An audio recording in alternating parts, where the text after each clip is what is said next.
Become the next Wolf of Wall Street in your fantasy football league with our top 6 trade targets to buy low and sell high ahead of week 6 of the NFL season. All this and more. It's the IBT podcast coming right at you.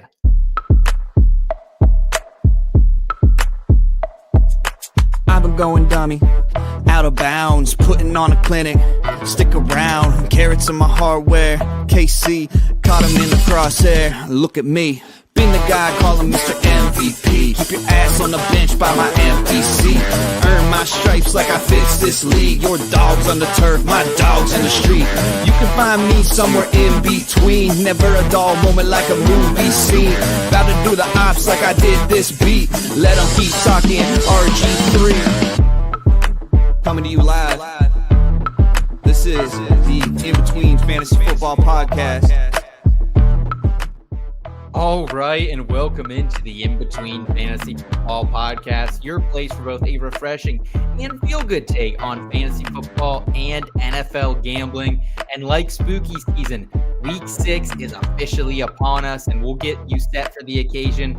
With this episode coming your way, we've got another round of buy and sell trade targets, waiver stashes, and our early betting cards. I'm your host, Seth Woolcock, and today I'm joined by quite the cast of characters, including a big business, light ranch and son of a gun. He's Eric Romoff. Eric, how are things for you as we've entered the heart of the NFL season? Man, it seems like we're at the part of the year, specifically the week on the calendar, where everyone's survivor pool just gets completely blown up. All of the favorites start going down in glorious fashion. I was victim to that last week in several different places, but managed to salvage my week with a pretty solid DFS and fantasy outing. So a little bit of silver lining to what was a chaotic week 5 in the NFL. Absolutely, man. You got to take them where you can get them, and excited to tap back into that big brain of yours today. We're also joined by our NFL and entertainment betting expert here at IBT. He's Boston's boy, Steve Lawson. Steven, busy time of the year as the calendar flips into October. How are you hanging in there, man? Oh, man, you know me, Seth. I'm a big spooky season fan, and man, I mean, it is late tonight. It's almost like this is like IBT after dark kind of hours. I think we're operating here. I think we should be like showing more skin or something. I mean, this is it's so, but I'm thriving. It's haunted season. I'm ready to, I've been watching horror movies, I mean, year round, but like it's upticked significantly in the last. Yep, I agree, man. I have been putting on the second screen while we're watching Sunday Night Football, Monday Night Football, throwing on a classic Halloween. I'm not a horror guy, you know that, but throwing on a Halloween movie or a fall time movie. So have greatly enjoyed that. Enjoyed Are you a Halloween movie fan, Seth? What are your 4 favorites, if you wouldn't mind sharing with the audience? Yeah, we'll leave that. We got a VOD coming out later this week. Steve's been putting in the groundwork over there on Popcorn and Root Beer with some spooky season content with TS and Jake. So excited for you guys to check that out. As always, before we get into the program, shout out to everyone who's tuning in tonight. Please give this video a thumbs up if you enjoy this type of content. Also, make sure you subscribe to the channel if you're new. And also, if you want to consider getting more of us every single week, please check out the IBT Football family. That's our premium community where you can get access to our full betting cards, Discord chat, memorabilia giveaways, and entry into our TD contest, all for just $3.99 per month or $36 for the year. You'll also get access to our NASCAR family where we give you our weekly picks for there and our betting model. We also have some more sports coming your way this winter. The link to that and everything we got going on over here at IBT is in the episode description. And also in the episode description is a link to our presenting sponsor, PropDecks, a platform reimagining fantasy sports with prop-based lineups. That's right. Just set your lineup by choosing players from a live pool. No drafts or no season-long commitments. Next, pick your props ranging from safe to bold by selecting presets or customizing your picks for maximum points and control. The harder the prop, the more fantasy points you can earn. Then let the players do the work and watch your point total climb. You can join by entering free-to-play PropDecks tournaments to win gift cards to major apparel brands, custom merch, and more. Or jump into community-hosted games with friends, private groups, or other online players. Stack your props, score big, and own Sundays now by downloading the PropDecks apps today on the iOS App Store. The link to that, once again, in that episode description, baby. So excited for PropDecks, everything they've been sending our way. Also, excited to see Ben back in the chat as well. What's up, Benny? Man. Good to see you. He's been putting out some great work over there on the IBT website. So thank you for that, Ben. And boys, what do you say we fire it up here and get into a little trade targets and buy or sell? Let's get it. All right, front and center, coming right at you. Sometimes taking that first step out the door is the hardest thing to do. Give it a chance, you'll be begging for more. Save the spot just for you. We're all somewhere in between. I thought you'd come to the place you can have some fun. Ain't gotta worry about knowing not what it means. You can come and give me another, cause the night is young. At least I so thought. This just in. Breaking news. Front and center. Front and center. It's our week 6 trade targets to buy low and sell high. And I want to start out in the great city of Cincinnati with the news of Joe Flacco being traded to the Bengals in a pick swap. There is hope that it can provide potentially some more fantasy production for the likes of Jamar Chase, T. Higgins, even Chase Brown. I think, though, this might be the last chance to sell these Bengals pass catchers at a good cost. While Flacco might be an improvement over Jake Browning here, I don't think at age 40 he's going to be able to do enough damage behind this beyond broken Bengals offensive line.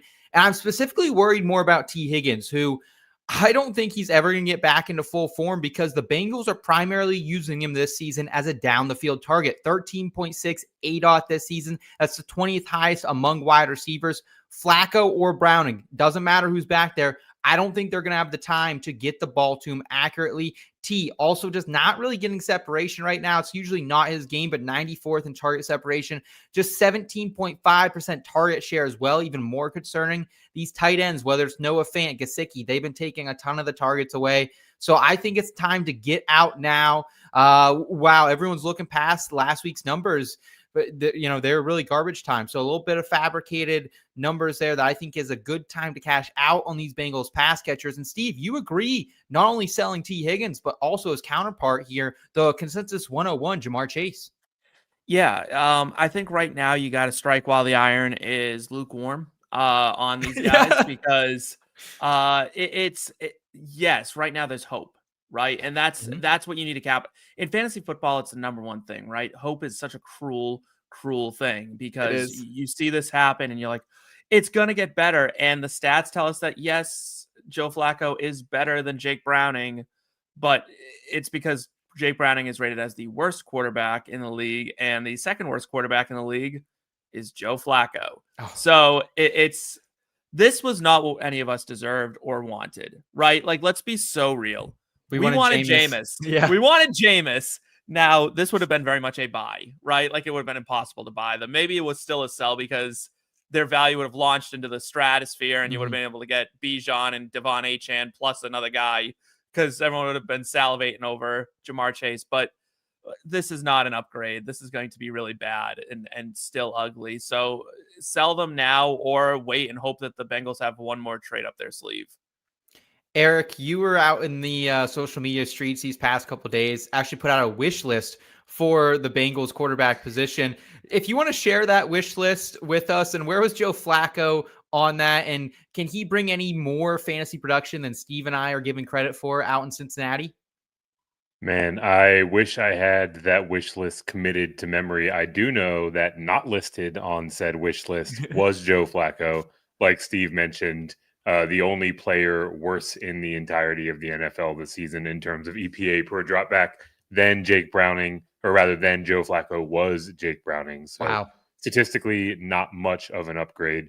Obviously, Jameis would be a ton of fun for me, for the nostalgia and for the feels. I would have loved to see Andy Dalton make his way back. Yes, that was on your list. And dust him off for maybe a wild card round where they would have a Saturday game and probably get bounced by the Texans, just like the early 2010s, the old times, days, baby. Yeah, that would have been a lot of fun. Ultimately, I don't think this is really a material change on the circumstance for either of these players. But to the point that both of you are making, there is incrementally more excitement about these guys than there was yesterday.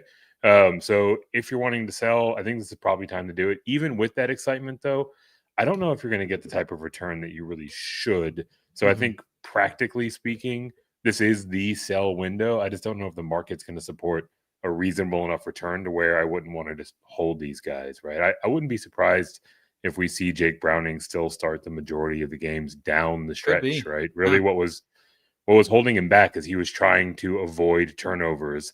And last week, when he realized that it was too far gone, he didn't have to worry about it, starts to uncork it. And all of a sudden, these guys look like certainly not the Joe Burrow version of this offense, but the better side of the Jake Browning version of this offense we've seen before.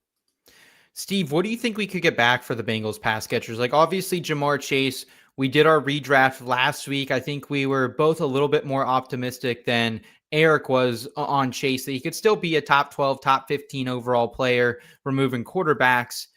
What about T. Higgins, though? Like, what are we realistically trying to get? Like a low-end RB2, maybe? Like, I don't even know if you could get, like, Bill Krosky for him straight up right now. You're not getting much. You know what I'd do? And it's weird for me to say this. I'd go after the tight end position.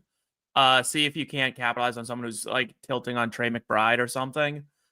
See if you can't poach him out of someone's, grasp or maybe something like that. Or if you need a quarterback, something like that where someone's panicking. You know what you do is you go to the worst team in the league who's like, if it's not you, like, congratulations, you're surviving. And shop, right? That's how you have to sell this. If I'm a Chase owner, I'm probably asking for Keenan Allen. Oh, that's too low. Boy. That's way too low. I think that's where I'm at on Jamar Chase. I think I'm trying to salvage it. I think I'm going Keenan Allen in like a thing, but like not a great thing. Would you take like Emeka? Calvin Ridley? Let's do a couple names here, guys. Emeka Buka over Chase? Yes. Yeah.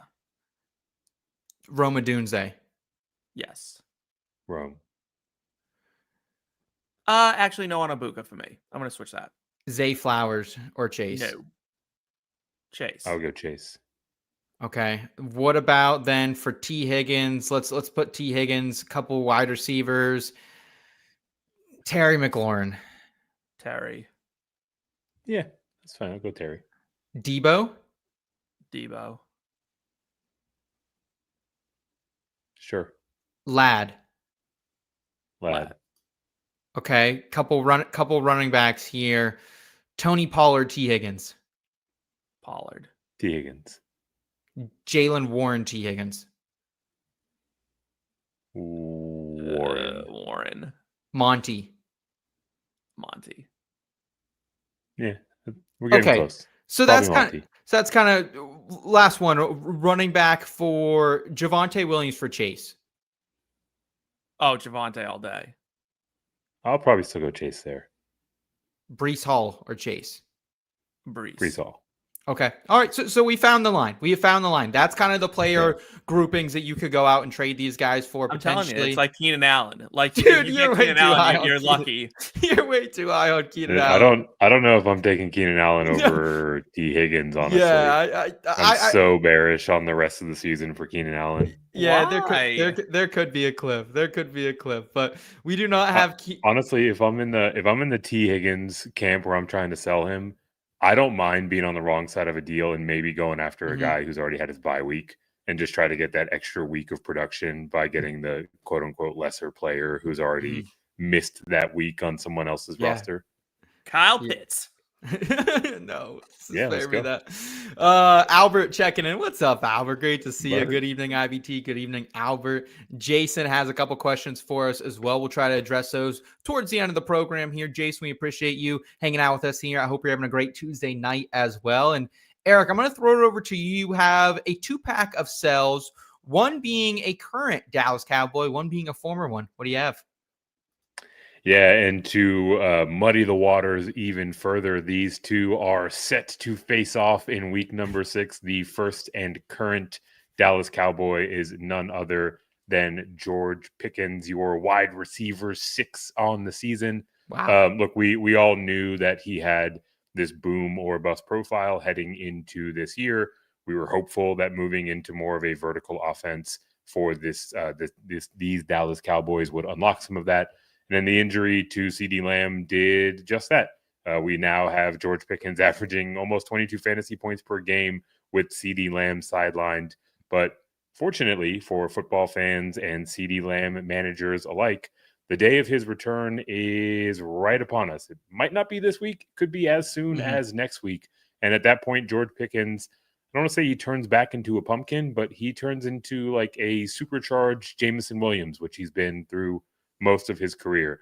And so there are no shortage of fantasy managers who are either dealing with injuries, dealing with the bye this week, or simply prisoners of the moment who would love to acquire the current wide receiver 6 and will pay handsomely to do so. So I don't think you need to necessarily move off of him. It's not catastrophic, but I do think that this is the peak of his value. And if you can get the requisite return, you should at least take a look at it. Yeah, it's interesting because I do kind of like the schedule, how it sets up for George Pickens down the stretch. Commanders, I'm not worried about. We do have the Broncos, which, we're expecting probably heavy coverage going over to CeeDee Lamb with a lockdown cornerback on him in that one, and Pat Surtain. But then it's the Cardinals, Raiders, like Eagles, Chiefs. I don't hate it for GP, but it definitely feels like this is the most value you're probably ever going to get. Chaser GP for you, Eric. I'd probably go Chase. Okay. Is that a move you would make if you have George Pickens right now, you think? Or would you rather try to get something more? Okay. Yeah, well, that's a fair point. I think I could likely get more, but if that's the best offer I could get in my league, I'd be happy to click the button. Steve, if you were going to sell GP, would you do it for a straight receiver and try to get up another tier in receiver? Or would you maybe, hey, can I cash out and go to the running back position? Go get me someone maybe like a Derrick Henry or an Ashton Genty? Because I think those are probably within the range. Well, actually today in a dynasty format, I traded a first for George Pickens on a contending team. I traded what should be the last pick. I am the first place team and I traded for George Pickens. But yeah, Pickens definitely want more than Henry for him. That's for sure. But Genty, sure, I could do that. I would do that straight.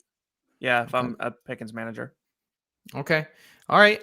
Let's go ahead and Eric, you have another sell candidate here. Who is it? Yeah, keeping the theme very much so alive, taking advantage of guys coming off of their spike week and the excitement that comes around and follows that. Looking to shop Rico Dowdle out there, not for any overarching concern or lack of confidence in his ability.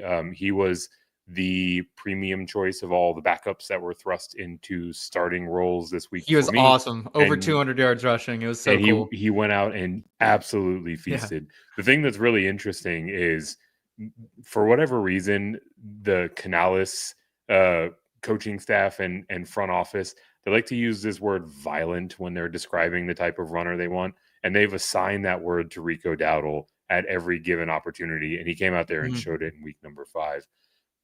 My concern, generally speaking, is he's played well enough to earn himself an expanded workload, even when Chuba Hubbard returns. Sure. But it's not going to be a workload where he is getting more than 55 or best case scenario, 60% of the opportunities out of that backfield. He could potentially earn his way into the better side of that split. But I think he's going to be operating in a pretty standard issue split in 2025.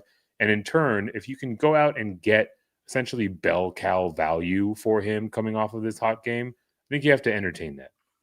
What do you think you could get for him right now, Eric? Do you think you could go get a JCM, or probably not a JCM, probably Monty though? Is Monty within the realm, or probably a Monty type, probably a Tony Pollard type, probably a T Higgins type you could get in return for Rico Dowdle right now.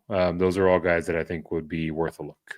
Okay, let's go to a couple buys. Let's stop talking negative. Let's talk a little positive here. And my first buy of the evening, it's Travis Hunter of the Jacksonville Jaguars, because I think this is likely your last chance to get Travis Hunter for next to nothing. I really don't think you'd still have to give up a ton. He did have a pretty nice performance on Monday Night Football, but the point total wasn't crazy. What I liked about that Monday Night Football game, though, is he played a career-high 67% of offensive snaps. He served really, I think, as a linchpin to the Jaguars' comeback over the Chiefs last night, fueling the offense's biggest play of the night, a 44-yard jump ball from Trevor Lawrence. And between the high value deep shots he's getting a lot of consistent RPOs. They're running different plays off him, always sending him in motion. I think he's starting to get more involved in this offense led by Liam Cohen. And, he also, I think while we've seen him very much be involved in 3 wide receiver sets, he also ran his first ever snaps on Monday night in 2 wide receiver sets. Not a ton of them, but we saw with Diami Brown back, Parker Washington went back to like a 20% snap share. So it's really Brown that he would be taking off the field there. And already 9th in the NFL in design targets per game.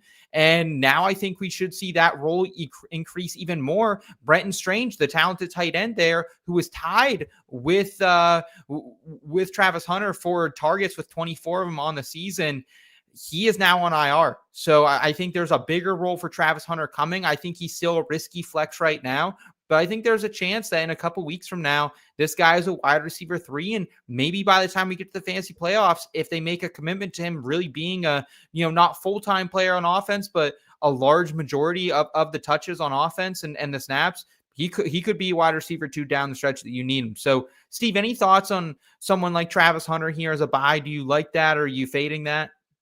It's right. Like for me, it's like don't give up much because I gave up Jawan Jennings last week straight up for him because I needed a flex and Jennings was out and I have no confidence he's coming back.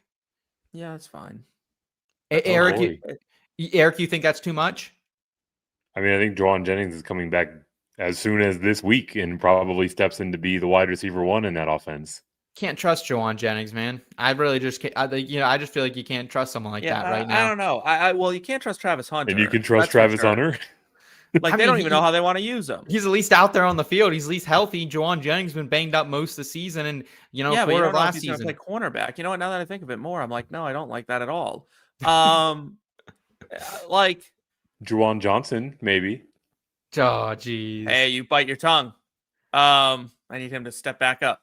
I definitely overpaid a little bit because I had to. I was kind of in a difficult spot there, but sure. I have a $3 waiver claim in on Travis Hunter. I don't hate him. Yeah, so like, what is that? A 12? An appropriate amount to spend on him. What is that? A 12 or 10 team league, Steve? 10. Okay, so in a 10 team league, he's likely out there in the waiver. So in a 12 team, I think you have to give honestly a bench player up, and that's what Jennings is not anywhere near a waiver player. No, but he's a bench player. He's a bench player right now where he's at. Oh yeah, because he's hurt. Well, he's been. We just watched Kendrick Bourne go berserko. That's what I'm put. Okay, but we also have Brandon Ayuk coming back. We've also eventually George Kittle coming back. Ricky P will be back. Kendrick Bourne's there now too. Like I'm good on. This isn't supposed to be a apparently this should be a bot. Clearly the sell is on Jawan Jennings. Yeah, no, buy Jawan Jennings as much as you can. So I think I'm on an island here, but I will say like I you can think I'm crazy. You can put me on blast here, but I am buying Travis Hunter right now. I'm feeding into it. I think it could be something. Let's not conflate the points here, right? I think the case you're making for buying on Travis Hunter is defensible. I just don't think specifically you should have given up Jawan Jennings to acquire him, right? And what I'll underscore from your statement is an upside case that you stated where towards the end of the year, maybe he's a wide receiver 3 for you. And if that's your expectation, that's what you're hoping that he grows into, and in turn about what you're sending out to acquire him, I think is perfectly reasonable. He's a little bit too risky for my liking, right? Still heavily aren't involved. You just hoping that he becomes Jawan Jennings at that point? I would say Jawan Jennings is the best case scenario for Travis right. Hunter so like you traded the best case scenario, but you'll be able to say you have Travis Hunter doing it instead. I don't know. I think he could be something. You know, now that I think of it, boo. His usage is trending in the right direction, which is why you're keying in on this. I think you have to be careful with how much you're giving up to go out and jump on that usage trend a week or two early. Sure. Agreed. Steve, you also have a buy here, a player that you can definitely get it at a bit of a discount right now, just due to game script and overall production being lacking for the King. Yeah, the team that has Derrick Henry is probably not doing hot right now in your league. Like, that's the reality of it, right? So if he hasn't already been traded, yeah. Yeah, so if he hasn't been traded yet, that owner is probably pretty fed up with watching whatever's going on with Derrick Henry. that monster game against Buffalo is enough in the rearview mirror that the real fear has started to set in for a lot of people that Father Time has come for the King, unfortunately. And it looks that way, but every so often these superstars, they fight off Father Time pretty hard, and sometimes they get a second wind right before the end. Medically speaking, I'll say this is something we see frequently with the dying, and you get a weird burst of energy right before the end. And I think that's what we'll see out of Derrick Henry, maybe enough to win you a little championship on the way out the door. But yeah, buy Derrick Henry, get him while he's cheap. He's going to be cheap for another week or two, and then he'll have a monster game, and his value will go right back to where it was, and that owner will not move him for anything. I tried today to trade for him in my home league. I was told a bunch of colorful language of what I could go do to myself instead. Yeah. I think the interesting thing here about Derrick Henry is I think it's more of the game script has not been positive for him. The Ravens have been trailing so much, especially without Lamar the last week or so, that they have really been in a hole, and Derrick Henry's not out there, and it's Justice Hill. But I think we're going to get into a time after the bye week. So I think Derrick Henry's a great buy low if you're 4-1, 5-0, 3-2 in a good points force position in your league, because after the bye, the Bears, great matchup for running backs, should be a positive game script for the Ravens. Then they have the Dolphins, another situation just like that. Then the Vikings, the Browns, the Jets, and then the Bengals, and the Steelers. So they have I'd say 5 of their next 7 matchups after the bye are absolutely awesome for running backs. I think game script will come back around on America. He definitely has better matchups after the bye. I think that this defense is absolute cheeks, and there's going to be a lot of scoring happening on the other side of the ball for the Ravens. And this underscores what has been a long-standing issue with Derrick Henry. He's not involved enough as a pass catcher to really provide the floor that you're looking for, to where he is game script proof, right? Even all of the weird dead cat bounce arguments that Steve wants to make about this aging superstar that I didn't have in my bingo card. I mean, if you look at his supporting and underlying metrics, he's still as explosive as he ever was. He's still among the league leaders in explosive rating, in breakaway runs, in forced missed tackles, right? All of the things that Derrick Henry has been known to do and has built his career on. It's just he doesn't catch the ball. And if he's not catching the ball, he's usually not on the field as much in these trailing or shootout game scripts. And if he doesn't get into the end zone, you're going to have a real hard time feeling good about putting him into your starting lineup. So I think that he's as scary, dangerous as a runner as he ever was. But if this Baltimore defense is going to perform at the way they have through 5 weeks, it's going to be an entirely different set of circumstances for him. Yeah, definitely two sides of that coin. I'm kind of still more with Steve, but you could be right. If this defense never improves and they never get on the back side of positive game scripts, even with Lamar back, it could be tough sledding there for Derrick Henry. Let's get to a couple questions here in the chat, guys, before we get into In the Scope. First from Jason: if Sticky Ricky is out, who to start, Wan'Dale Robinson or Shakir? Also have Pollard in my flex. Will you start him or start both Wan'Dale and Shakir? Eric, what do you think about this one for Jason? I think I would be more than happy to throw out Wan'Dale just with all the touches he's going to get with no Darius Slayton there. Won't be high volume work still with Jackson Dart probably at quarterback, but a lot of first reads. So I would go Wan'Dale and Pollard there myself. That is precisely how I would play it as well. A little bit more of a conservative angle, but you have a pretty clean projection with those two in terms of their opportunity. Steve, start to Pittman, Jalen Waddle, Rico, Jalen Warren. Waddle and Pittman pretty easily, I think, overall. Maybe I would take Rico over Pittman if I would too. If there's no Chuba Hubbard, like that's. I want to caution every single person real quick about Rico Dowdle. The Dolphins are kind of like an all-time awful defense right now. That's probably that's not going to happen again. Like that was a freak game that he was putting on a show for. I don't know where it came from, but it's Rico Dowdle. Came from last year where he was 1,000-yard rusher. Yeah. Oh, so was Najee Harris, and no one got excited about him. So and it's a revenge game. Start one. Ertz gave me 0 last week. Njoku, Theo Johnson, AJ Barner, Tongs. What do you think, Eric? Tight end help for Jason?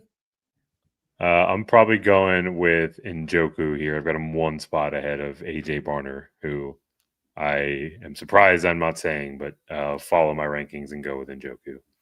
Start one. Swift, White, Rico, Carter, Myers, Terry. My team is too deep. LMFAO. I'm going. I'd go Rico if there's no Chuba. I would as well. Steve? Swift. Okay. Vital or Hassan Haskins? How do you feel about any strong lean here? We do have, of course, Hassan Haskins, a long track record with Jim Harbaugh coming from Michigan. He is more of a thumper, though, probably going to get the goal line work, but Vidal, very capable pass catcher, all-time leading rusher in Troy college football history as well, Eric. So any big preference for you here, Vidal or Haskins? Do you kind of just close your eyes and pick one, low fab budget bid? Troy factoids aside, I think it's Haskins of these two, right? He is still to this day the only running back on the Chargers active roster. Kamani Vidal is still on the practice squad. It's very likely to be called up, which I think will be his third time, and we'll move him to the active roster. But the roster moves have already indicated how the Chargers feel about the pecking order here. Okay. Should I drop Wan'Dale Robinson for Romeo Doubs? I wouldn't do that. I'm not chasing Romeo's, big touchdown game a couple weeks. So I do like Dobbs, but not enough to drop Wan'Dale, who's the clear number one in New York.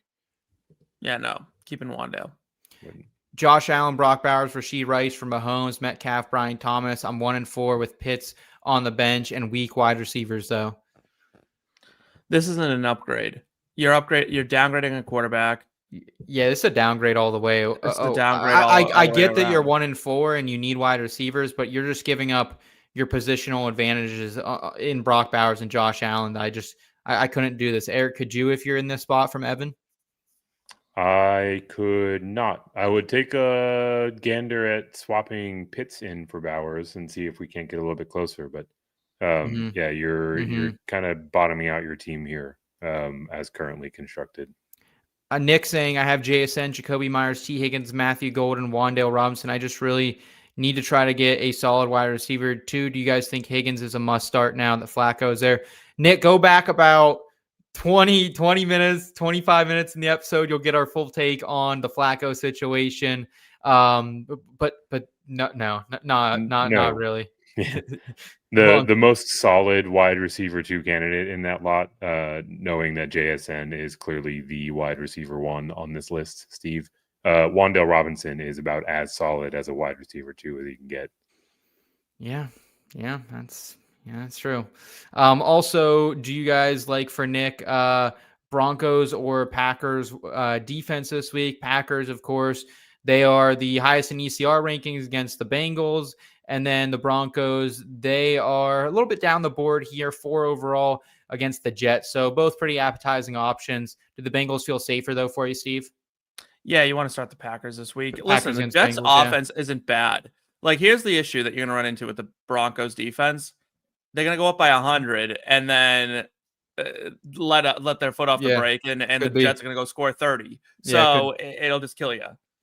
Tommy, should I trade May, Ibuka, and Slayton for Daniel Jones, McBride, and Washington? I'm guessing that's Malik Washington. Wide receiver depth is JSN, CD, Jennings, Io Manor, Tillman. Tight end is Laporta. No way I'm not doing that. I get that you want a elite tight end, but Ibuka right now is just too hot to make that move, I think. Also, McBride isn't playing like an elite tight end this season. Like, him and Laporta are like neck and neck in terms of points, I think. Yeah, I agree. Tingley, hey, start Chase Brown or Swift, PPR. Do y'all like Mason Taylor or Pitts rest of the season? I think it's still Pitts, but I think the gap's closing between Mason Taylor and Pitts. And then at running back, it's Swift. What do you think, Eric? You and I are the Brown apologists. I've still got Chase Brown ahead, but he is as close to DeAndre Swift as I ever imagined he would be. Quite literally 2 spots ahead of him. Thoughts on starting AJB this week here from Beast of the East over people like Pittman, Monty, and Dowdle? I mean, I think you still don't love it. If I'd probably start Dowdle if freaking Chuba Hubbard's out. I think over AJ Brown, but I think I'd still probably start AJ Brown over the rest of them. Would you, Eric? How did we get here? Michael Pittman, maybe? Michael Pittman against Arizona, maybe? Pittman's I would have a Chuba-less Dowdle first, followed by AJ Brown, Pittman, and then Monty. Okay. We also have to monitor the situation with regard to Saquon's availability. If he's out or nicked, this could become a very pass-happy version of the Eagles' offense all of a sudden. Yeah. Guys, appreciate all the questions here. Beast of the East, Tingley, Nick, Tommy, also Kive, and Jason as well. So thank you guys so much for those. We hope you guys are subscribed to the channel so you can continue to rock and roll with us over here on the IBT podcast live every single Tuesday night. Guys, let's go ahead and let's talk waiver stashes and in the scope. I have the stars in my sights. Requesting permission to engage. In the scope. All right, it's our week 6 stash candidates. Well, everyone's running to the waiver wire for Chargers running backs and the leftovers of Michael Carter, Rico, Dowdle. We're going to give you stashes who could become week 7's main waiver wire targets. These are guys under 25% rostered on ESPN leagues. And Eric, you can have the floor because you're taking us to tight endville. Yeah, an aforementioned player for those that have been riding with us for a little bit. I'm looking at Mason Taylor, currently rostered in about 8% of ESPN leagues. And really the calculus here is pretty straightforward, right? The argument, the drum that we have been banging all season and off season for Garrett Wilson is he is really the only mouth to feed in the Meadowlands for the Jets. And now all of a sudden, Mason Taylor is starting to emerge as the clear second receiving option in that pecking order. So you're looking at a rookie who had a explosive and dynamic athletic profile heading in, who now all of a sudden is number 6 in targets. He's number 8 in target share. His deep target share is also sitting at number 8. So they're looking his direction to stretch the field and to haul in these chunk plays. Heavily involved in the red zone. He might be a bit of a popular target coming off of a 9 reception game where he saw 12 targets, but you go back the 2 weeks prior, 7 targets and 6 targets respectively. That is plenty for a streaming caliber tight end who might have some upside to become an every week starter for you. Steve, your stash candidate, also staying at the tight end position, a guy that I have liked since, honestly, his days back at Michigan. Wasn't the most popular tight end prospect coming out a few seasons ago, and just continues to not only find the end zone, but finally getting a little bit of receiving volume as well, as we saw this past week. Yeah, AJ Barner, the barn burner himself. Someone said it, and I thought it was really smart. And I think it goes a long way. Is NFL teams need to start drafting tight ends who can block, that can learn how to catch, versus guys who can catch that can't block. Sure. Right. And Barner's a good blocker, so you know he's going to be on the field a lot. And now he's flashing the receiving skills. And that's a huge compliment to him. I would have gone Mason Taylor if Eric hadn't beaten me to this. So I love that shout out, even though I don't love that Jason Taylor named his son Mason Taylor. That aggravates me to no end. But I'll stick with AJ Barner, and I could see a world where he finishes as a top 12 good streaming option tight end for you, like with some high touchdown upside. Yeah, the funny thing about this is I had AJ Barner's name written down, and I simply couldn't bring myself to stick in there with it after a 12 target game for Mason Taylor. This might be my hottest take of the show. I think in terms of end-to-end contribution for his offense, AJ Barner is already a top 5 tight end in the NFL. He is such a strong blocker, and he is now starting to contribute in a meaningful way as a pass catcher Like there is a world where we see AJ Barner as the next like Kittle. He's still got a way to go, but like he's starting to sniff towards like a Gronk comp in my mind in terms of his ability to impact both the running, the pass pro, and the reception side of the offense. He's violent. He's violent with it. He's a ferocious blocker. Love it. Yeah, I really like the snap shares for AJ Barner. Over 80% snap share in 4 out of 5 games so far this season. They, of course, do have the rookie Elijah Arroyo there. And he is kind of your non-blocking tight end, right? More of an athletic pass-catching chops guy. Yeah, might line up out wide. But AJ Barner has just been finding the seam, man. And Sam Darnold, he likes his tight ends. He really has all the way back in the Jets a couple years ago. What was that? Austin Severian Jenkins, I think, had a little bit of a run with Sammy D. And then TJ Hawkinson, when he got back last year, wasn't bad either. So, yeah, I like the call out there of AJB. Nice. And I'll go ahead. I'll throw out one more here. Kyle Monangai. I think there's a chance that over the bye week, the Bears might want to take more work away from DeAndre Swift, who's averaging just 3.9 yards on all touches, not just carries this season. The bye would usually be a perfect place to start installing a rookie a bit more, specifically Kyle Monangai in this situation, who led the Big Ten in rushing in 2023, was second in 2024 at Rutgers. This is also a guy who can take on volume. He led the conference and was 10th in the nation last year in touches from the running back position with 256 of them. So I think Kyle Monangai, it might be something that in another week or two we're just dropping him, and it is nothing for the rest of the season. It is Swift's backfield, but this is the perfect time, I think, Eric, to just take a little nibble on Kyle Monangai and see what happens, if anything, over the bye. This is exactly the type of player that I target for in the scope or go and try to scoop up after waivers run on Wednesday morning for a lot of the reasons that you underscored.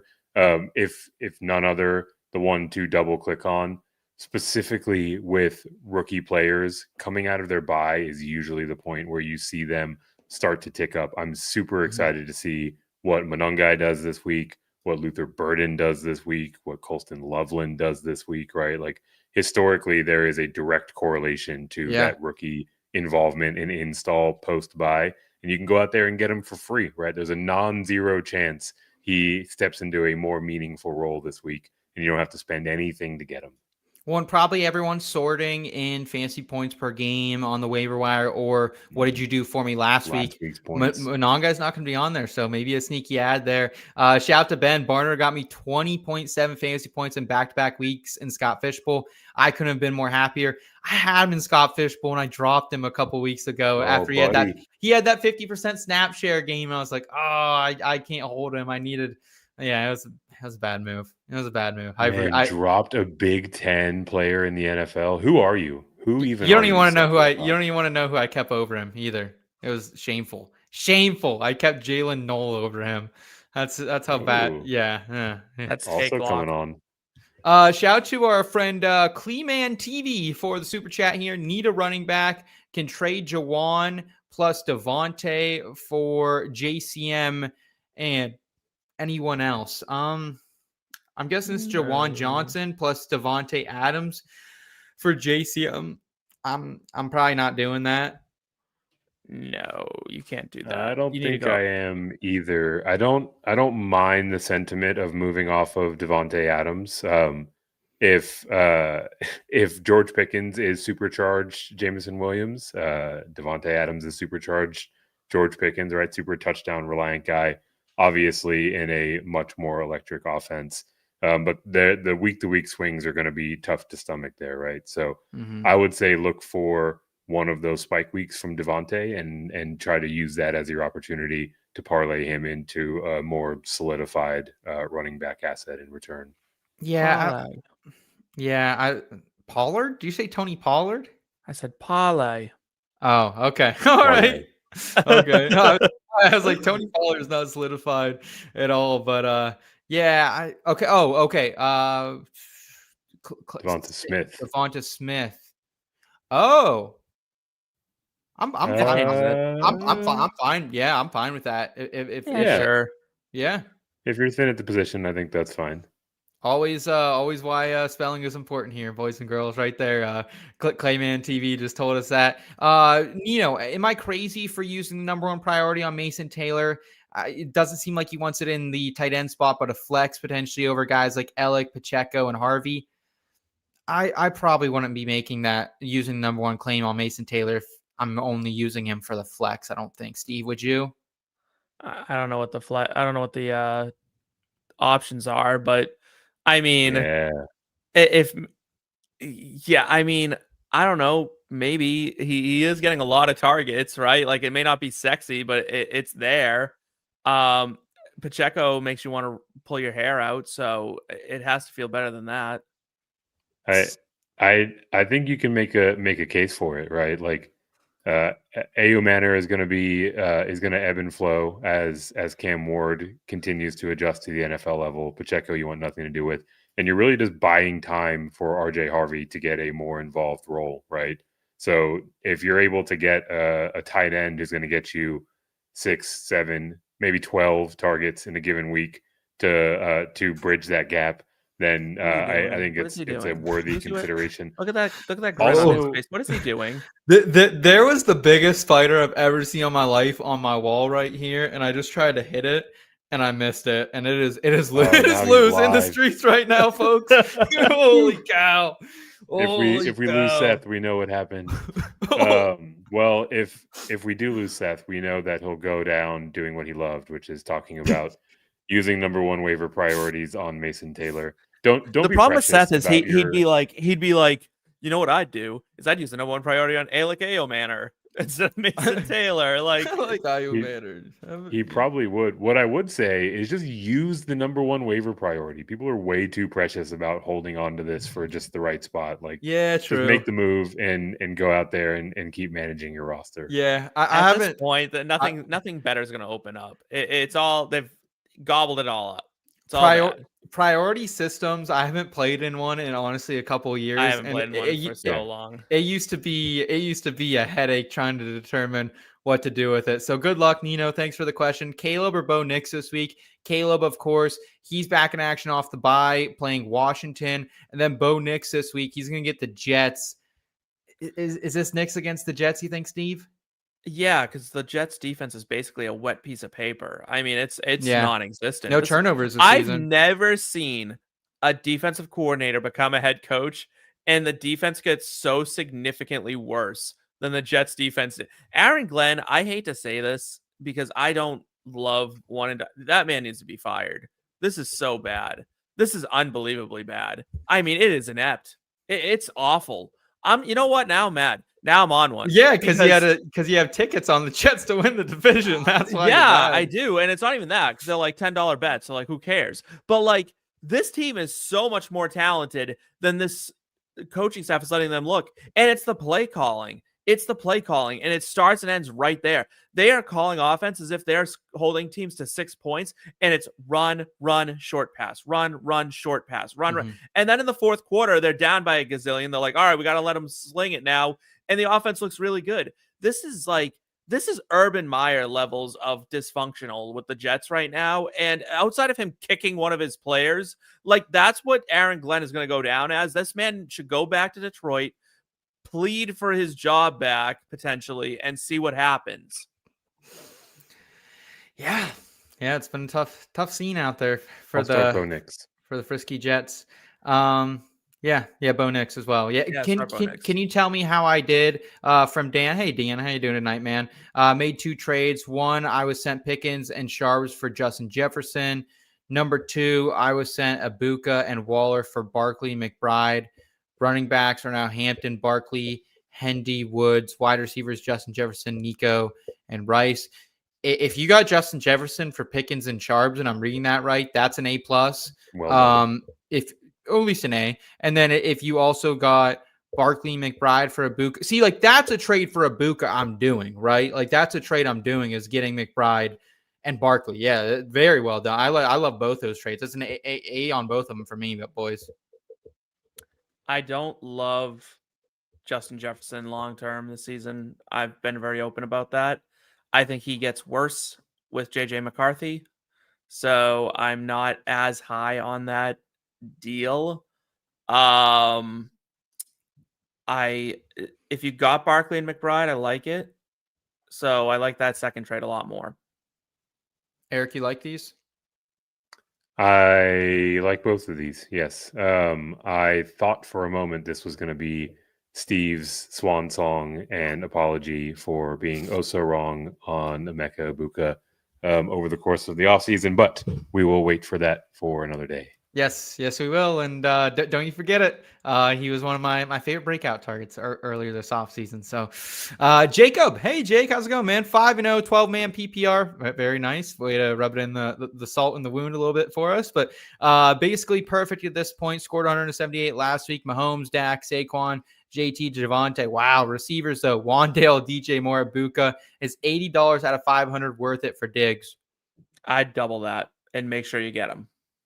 I'm down. This sounds like, well, it's a 12-man league and Diggs is on the waiver wire. How is that even possible? Yeah, it must absolutely. be such short benches. This must I be guess, like the yeah. shortest benches. Yeah, this is like a 4-bench league for sure. If you have $500 of fab, you need to at least double that. You like $200 should be sent for Stephon Diggs. How do you have all your fab at this point? Mm-hmm. Yeah. I'm rolling. I'm rolling it Come out, on, guys. Backing up the Brinks. Ben, does this mean Seth is using his Spidey senses? Not yet, but if I get bit here and all of a sudden I start gambling like an absolute fiend this weekend and hitting everything left and right, you can thank the Spider for that one, Ben. Appreciate you, bro. Let's go ahead though, guys. Let's get into the gambling streets here with a segment we like to call Between Bets for early Week 6 betting cards. Between bets. Between bets.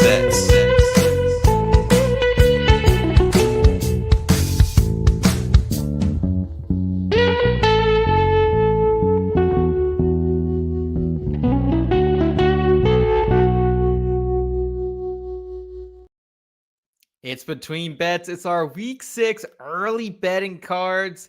And let's first talk about how Week 5 went for the lads. For myself, just 2-5 on my props this week. I was so close to getting close to 500 and went with the wrong Javonte Williams prop. Went with the rushing attempts instead of the rushing yards. Thought about that all week, and it was such a bummer because they had him right on the 1 yard. And I'm like, oh, they're going to give it to him. We're going to get to 17. We need 17 to cash, and they threw it to him instead. So that was a bummer. But we did hit the Travis Hunter prop on Monday night. We also did hit the Quinshon Judkins prop over rushing attempts as well over in London, and hit the Anytime TD on Nico Collins as well. So, Steve, how was your betting card this past week? And I know you've just kind of been rolling in it so far this week. Yeah, it went fantastic again, and I'm betting those spreads real hard. I'm sorry, not the spreads, the totals over unders. And that's been going really well. I came up 2 Brenton Strange or 3 yards from Brenton Strange from hitting a pretty big parlay in that Monday night game, so I'm pretty sad about that. But it's been a pretty good time for your boy. I'm up about eightfold on my money over the last 2 weeks. Nice. Very well done. Good. Eric, what about you, man? How have you been doing in the betting streets as of late? Yeah, the beat goes on, still killing the game in terms of the top line wagers against the spread, money line, and totals, and then giving a lot of it back in the props market. 2 of 3 in those top line bets last week brings me to 14-7 on the year. Nice, but looking at a lot of goose eggs on the prop side. Hair's breadth away from Brian Robinson Jr., Blake Corum fumble tanked me on Thursday night. Kevontae Turpin ultimately did not suit up and nullified that other ticket. So we'll be looking to prioritize the markets where it's going well going forward. Well, and Eric, speaking of those top line wagers, you got a couple against the spread picks, a little duo here. What do you have for us? And let's start in the nation's capital. Yeah, going with a lot of road teams in the Week 6 tilts, starting in the nation's capital. The Chicago Bears, coming off of that bye week, are getting 4.5 points against the Commanders. You can get a 105 or minus 105 price tag over at DraftKings for that wager. I think if nothing else, there's there's a pretty simplistic logic or line of thinking here with this wager, which is I think this is more likely than anything probably a field goal game. I think this is one that's going to come down to the wire. This is a Chicago Bears offense that was very much so hitting its stride prior to the bye. It was on the defensive side, at least not a liability the way that we had seen in seasons past. And they're facing off against a Commanders team that is still kind of looking for their sea legs. Yes, they were managed to, run up the score against a very hobbled LA Chargers team last week, but a full strength and well-rested Bears team should be able to keep this one close for me. Okay. And then also, you're just trying to break my heart, man. It's been a couple, tough weeks for me. Penn State, not only do we lose to Oregon at home in the whiteout in the presence of College game day, then we get beat last week on the road against an 0-4 UCLA team. And now you're fading my Pittsburgh Steelers. What are you doing to me, brother? Oh, man. I don't know if I'm necessarily fading the Steelers. I'm fading that number. 6.5 is a lot of points for the Browns to be getting against a pretty pedestrian Pittsburgh Steeler offense and a defense that is doing a good job at limiting scoring for their opponents, but is not really creating explosive plays on the defensive side of the ball. Furthermore, at least, what drives into my logic here is Dylan Gabriel looked competent, right? He wasn't the liability that I thought he might be. He didn't come out there and immediately start turning the ball over left and right, which you see with a lot of rookies coming into their first game or their early weeks of NFL action. So if he's going to take care of the ball, if they're going to continue to feed Quinshon Judkins, which is very much so a ground-oriented offense that will be reciprocated by the Pittsburgh Steelers, I just think we're looking at a very low-scoring kind of ground and pound defensive-minded battle. So a team that has a defense as strong as the Browns getting 6.5 points just feels like it's a bit too much. This is probably a 3 or 4 point game when it's all said and done. Yeah, it's hard to disagree with you, honestly. It really is. It really is. You make a fine case. And Steve, you're also here staying in the ATS market. And your first bet is backing my boys, the Jacksonville Jaguars, to potentially cover once again as favorites this time, though. Yeah, I love a good 1.5, right? Like, I love these kinds of spreads that, like, realistically, the better team, they are better than the Seahawks, I think. And we just saw them beat the Chiefs, by more than 1.5. And I'll take that a lot. The Jags are legit.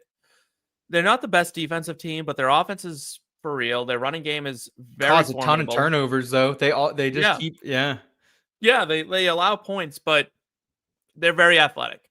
This is an incredibly athletic team. I think it's the best Jaguars team we've seen since like that 2015 run they went on that ended on a controversial call, we'll say. I remember they beat my Steelers in the playoffs. Thanks for rubbing more salt in the wound. Well, root for a better team. I don't know what to tell you. I got plenty of championships in my lifetime. And yeah, I think this is just going to be one of those situations where Seattle has to travel so far. They almost couldn't travel further for this game. And that just doesn't bode well, right? Like, unless they were going to Miami, there's nowhere further to go. There, Tampa.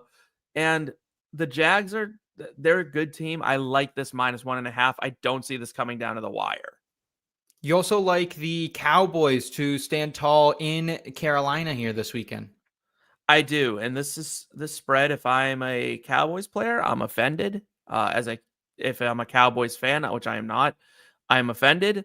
If I'm a gambler, which I kind of am, I'm offended. This line is bad, right? Like, in what world should the Carolina Panthers be only 3.5 points, like dogs to the Dallas Cowboys? Like, this Panthers team is not good. Like, I don't know what anyone's smoking over there at DraftKings. This is not a good team. This is not a good football team. They had a nice comeback last week.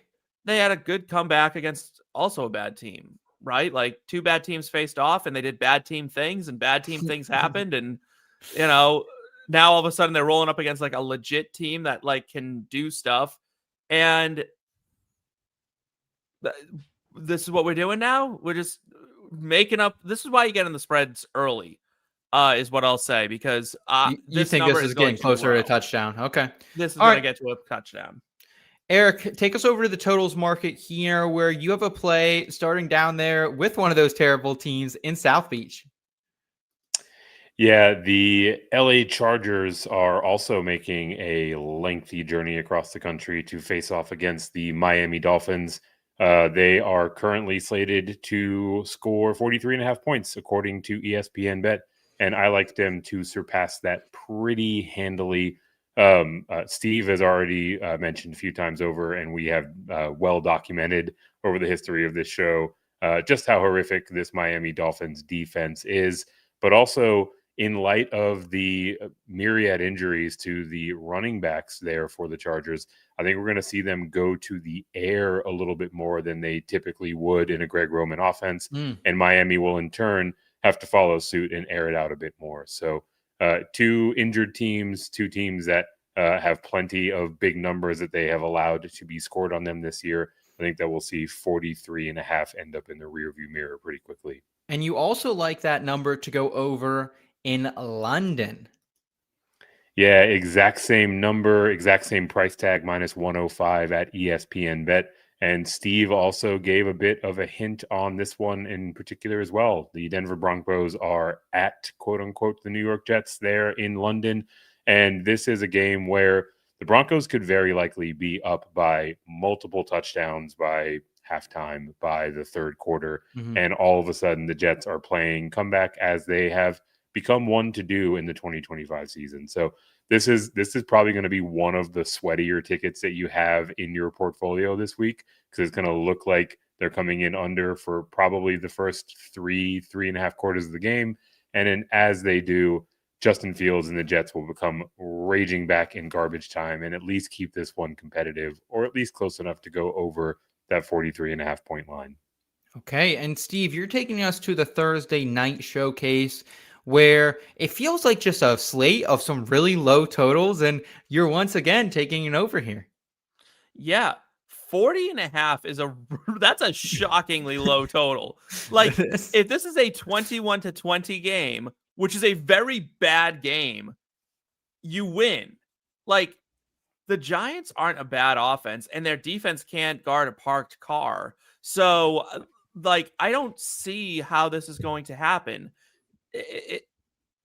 I don't know. I don't know sometimes with some of these things, but you know what? I've been, like I said, been doing well in the over-under world because I'm just betting these overs because I don't know. Defenses aren't able to do what they normally do. And like, yeah, we're not getting the big plays, but it feels like scoring's up. And the Eagles have too many weapons to be stopped. The Giants, honestly, with Jackson Dart, they do put up points, and it seems like they can put up points in a hurry. The Eagles' defense isn't nearly as good as it was last season. I don't know if the loss of Josh Sweat and Darius Slay really kind of bottomed this team out or what, but like the cracks showed, like they blew that lead to Denver, like blew a huge lead, and it was rough. So I could see this going over by halftime. Yeah, it's super interesting because I do agree. I think 40.5 is too low a number, but the Giants and the Eagles have both been teams this year to play to that under, right? I mean, 4-1 to the Giants for the under, 2-3, or 3-2 to the under for the Eagles. So that's a tough one. But maybe I would alt that down a little bit and maybe see if I can tease that with a boost. But yeah, I don't hate the mindset there, guys, on the overs. And Eric, take us to the money line market where you are just, again, you're going to go against Steve here for the Seattle Seahawks against the Jacksonville Jaguars. Yeah, second time this season where Steve and I see things differently on a Seahawks game. So far, I am 1-0 in those tilts, and I look to keep that going. Damn that kicker. This week. So much so that I like Seattle as a slight underdog on the road. Plus 105 is the money line price tag that you can get for those Seahawks over at ESPN Bet as they face off against the Jacksonville Jaguars. There are a number of factors at play when I decide to file this ticket. None less than just the letdown nature of coming back to win against the Kansas City Chiefs on a short week now have to host a very capable Seattle Seahawks team that they potentially are overlooking, or that they are not nearly as rested as with the short week. But also the circumstance by which the Jaguars have made their way to this 4-1 record is incredibly fluky, right? They dump trucked the Carolina Panthers. Congratulations. Every other win that they've posted this season have had some sort of high variance outcome break in their direction. We talk about how they allow a lot of points, but they're creating a ton of turnovers. Turnovers, much like touchdowns, are subject to a lot of variance. There's not going to be a 99-yard pick six in every single game, right? Also, Trevor Lawrence's ability as a pass catcher, he's below average in EPA per dropback. They are getting things done by throwing or underthrowing jump balls to Travis Hunter that he has to come back to, or stumbling and tripping 4 or 5 times before being allowed to walk into the end zone to win. Just I don't think I wouldn't go as far to call them a paper tiger, because I think that Liam Cohen has done a lot to get this organization back on the right track, but I don't think they're nearly as strong as their 4-1 record might indicate. And moreover than anything, they're not applying pressure at anywhere near the rate that their defense is being given credit for. And that is thus far the skeleton key for making Sam Darnold crumble under that pressure and see ghosts. So if they're not going to apply pressure, their defense, even just comes back to the midpoint in terms of generating turnovers. And I think Seattle can win this one pretty comfortably. All right. And Steve, you have an upset special for us as well. Plus 195 for the Tennessee Titans to keep things rolling after maybe the most improbable win I've ever seen in the National Football League this past Sunday against Arizona. Yeah, momentum is a funny thing, and it's fickle, right? And it can come and go. But we're seeing two teams that are on drastically different trajectories all of a sudden, right? That win is the kind of win that can propel you to being a better team, where you can believe in what you've got in Cam Ward, and maybe you believe in the play calling. Like, that was the second week that play caller had taken over the duties in Tennessee, and it looked better. And Calvin Ridley suddenly pops off and goes for 150 yards. And on the flip side, the Raiders just, my goodness, the wheels are coming off very quickly in Las Vegas. And no Brock Bowers probably this week. He is week to week. Geno Smith has turned not just into a pumpkin, but a very old, moldy, rotted pumpkin, like what your jack-o'-lanterns do after you've left them out till Thanksgiving. Like long after the point where you're supposed to throw them in the woods so the deer can eat them, and they like sink in, and they kind of look like that fish from SpongeBob that like wants the chocolate, like the old woman one. Chocolate. Yeah. So chocolate. That's where Geno Smith is at this point. And the Titans are just, I think they're going to capitalize on this and pull off what is considered a huge upset, but I think the Raiders may be one of the worst teams in the NFL right now. So I wouldn't be shocked if the Titans pull this off. I have 3 weeks to live. I need some chocolate. That was such an iconic episode. I loved it. Great. Guys, we're going to get some questions here, but first I did want to get to a couple of player props to round us out here in the betting markets. And it's going to start with Josh Jacobs over his rushing attempts. The Bengals have allowed the most rushing yards and the most rushing attempts to opposing running backs this season. They're also second to last in game script, meaning they're always behind, meaning the Packers will likely be in front again. Josh Jacobs comes off the bye fully healthy, and he's hit this BP consensus line of 18.5 carries in 3 of 4 games. The only time he didn't was the Packers' sole loss against the Cleveland Browns. I'm also going right back to the well. I'm going Travis Hunter over receptions. If I can get this back and drink the juice at 2.5 receptions like I did at FanDuel last week around the minus 150 line, I'll do that again. If not, I probably will take 3.5 as well. Hunter has hit this line every game at 2.5 this season. No Brenton Strange now. I think this will allow the 2024 Heisman winner to continue to eat targets within this offense. The Seahawks secondary has become a liability really over the past fortnight here, allowing the 9th most targets, 8th most receptions, 2 wide receivers in that span. They've also allowed slot receivers to hit this number in 4 out of 5 games. The only one who didn't hit it was against the Pittsburgh Steelers, who really don't have a legitimate starting wide receiver out of the slot as well. Also take Tyler Warren over receptions this weekend as well. I'm going to see if I can find a 3.5 line for Warren, even if I'm paying a little bit of juice up for it. He's hit that line in 4 out of 5 games. Arizona's linebacker core, that is their major weak spot on this defense, aside from just being, I don't want to call them idiots, like silly gooses, whatever you want to call them. But they've allowed the 3rd most targets, 4th most receptions, 5th most yards per game this season to opposing tight ends. And then for the road, I also take a little Puka Nacua over his receptions. Worst secondary I've seen probably of all time here in the Baltimore Ravens. They've allowed 30 wide receiver receptions in the past 2 weeks alone. Game logs against elite wide receivers this season include Amon-Ra St. Brown. He went for 8 for 77 and 1. Nico Collins last week, they didn't need him a lot, but he went for 4 for 52 and 1. Keon Coleman, I wouldn't consider him elite wide receiver, but he's a physical one in week 1. 11 targets, 8 receptions, 112 yards, 1 touchdown.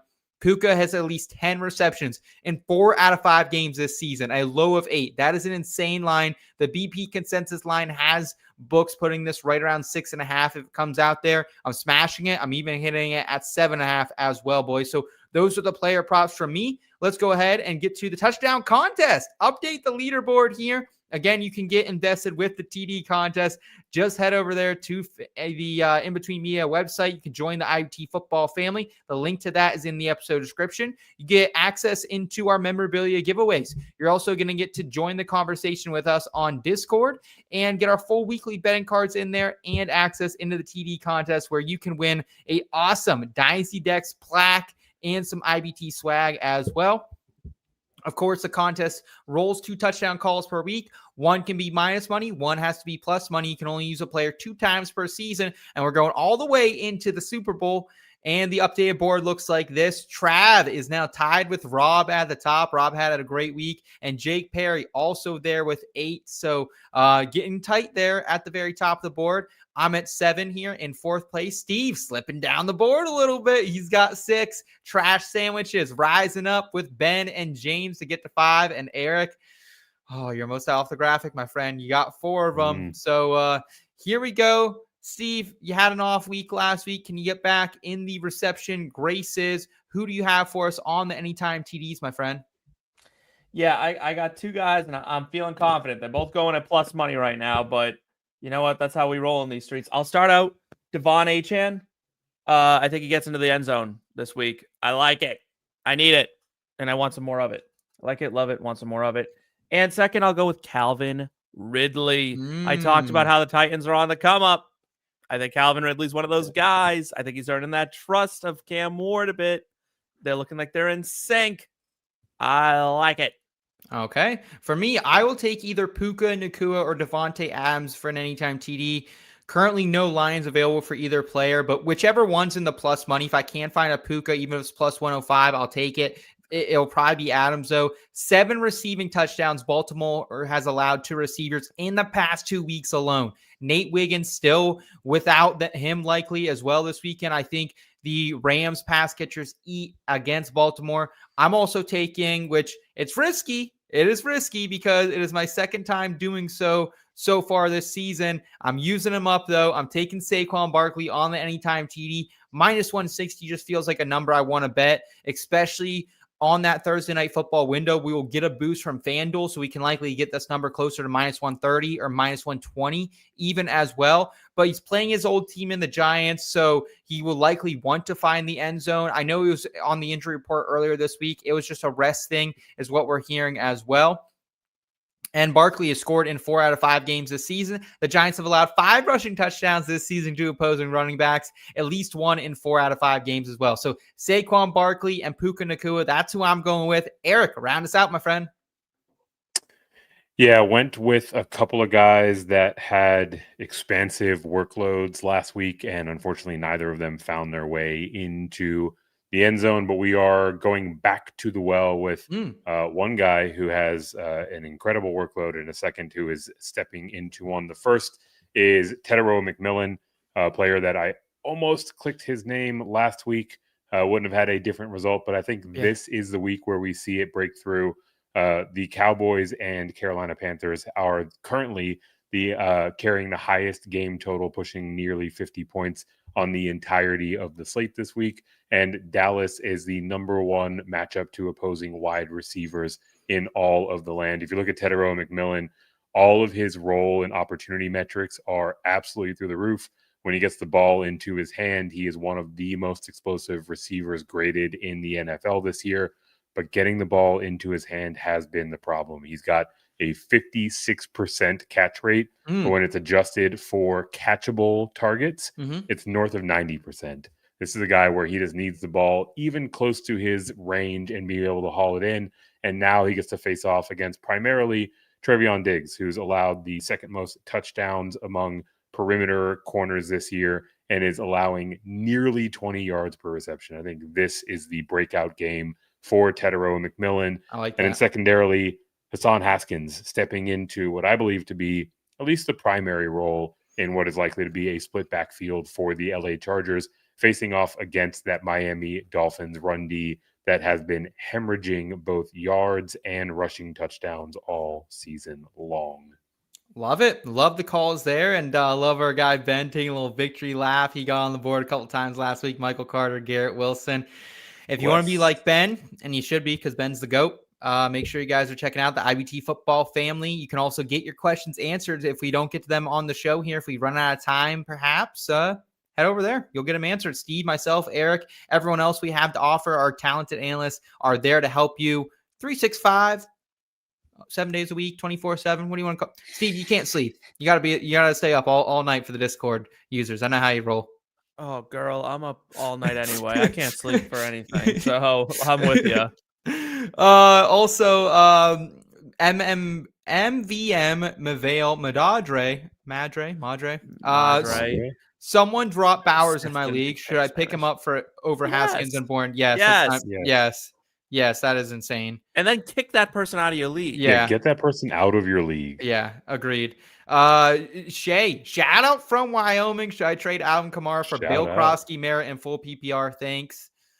Eric, are you doing this? I don't think I'm there quite yet. Yeah. Not yet. There is cause for concern with the emergence of Kendre Miller.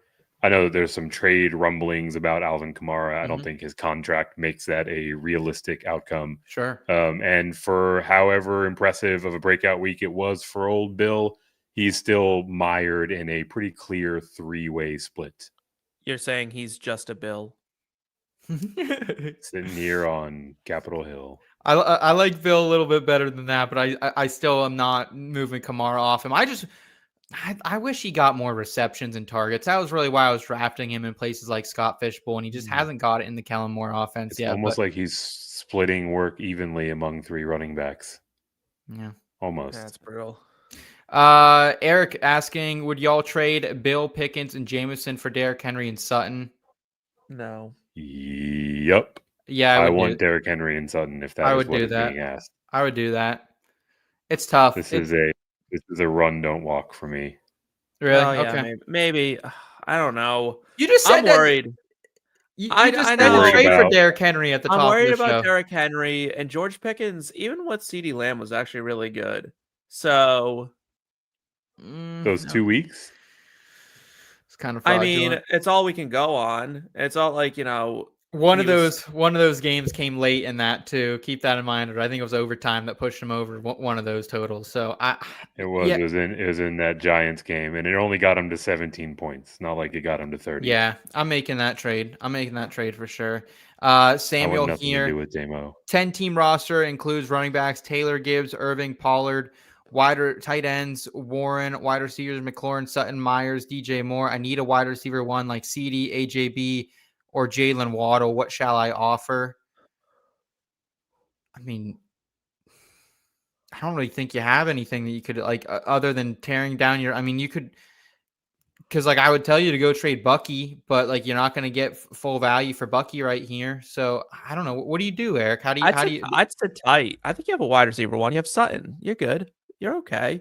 You do have a wide receiver one. You don't have a top flight guy, but you don't necessarily need that when you're strong at a position like running back the way that you are, right? Yeah, I mean you're rolling out 3 RB1s. If you must make a move, I would want to package Pollard, who I think will see some of his workload shift over to Tajay Spears week over week. And from there, maybe this is the DJ Moore boom week, and you can pair him up and try to go get one of those top flight guys. Waddle. A Waddle might come back in that type of scenario. I don't want to trade Sutton, even if you feel like you're upgrading a 1-to-1 wide receiver position, just because he's such a steady contributor as like a wide receiver number 8 to 12 every single week. Like, use that as your foundation and go take a shot on an upside guy by pairing him up with some running back depth. White Buffalo 10-team half PPR $200 buy-in. 4-1 quarterbacks: Mahomes, Knicks, running backs: Bijan, Gibbs, Scatteraboo, Sharps, Warren, Haskins, wide receivers: BTJ, Ladd, Rice, Addison, Olave, tight ends: McBride.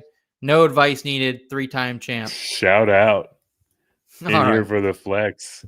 Wait, did he just comment to let us know how good his team is? Yeah, he did. And dude, you have a team like that, you tell the world. I'm not mad at you, White Buffalo. You're welcome in here anytime. JT, sup, fellas? Got a trade written up. What side you taking? Kamara, Zay, and Ladd for Jameson Williams, Bucky Irving, and Chase Brown. I mean, definitely the Zay and Ladd and Kamara side. I don't think it's really that close for me. Yeah, that's particular. Not close. I think it's close enough. I still want that side. I want the Kamara Zay. That's because you still believe in Chase Brown. No, he's saying he wanted the Kamara side, though. Yeah, I know, but he said it's close. Yeah, it's because of his Chase Brown love. Yeah. Guys, I think also it's just RB depth, right? Like, propaganda. Looking at a side of a trade where you're getting 2 guys that are going to get 80% plus opportunity share is really hard to come by, even if they're not performing up to to what their role should make available to them quite yet. Propaganda.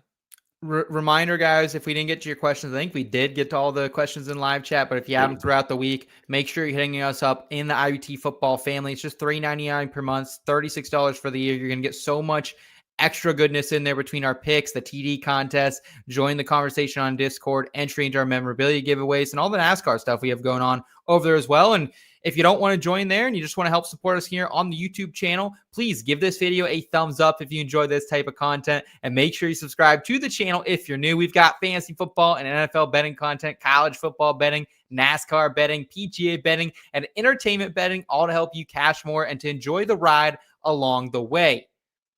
Also, be sure to check out inbetweenmedia.com. We got some dope written content coming your way. Also, we have some new live events dropping for you soon. Hopefully by Black Friday, we'll have that on the market for you. Eric, Steve, great job tonight, guys. Thank you so much. For Eric Romoff and Steven Lawson, I'm Seth Wilcock. Thanks for watching, and keep it in between till next time.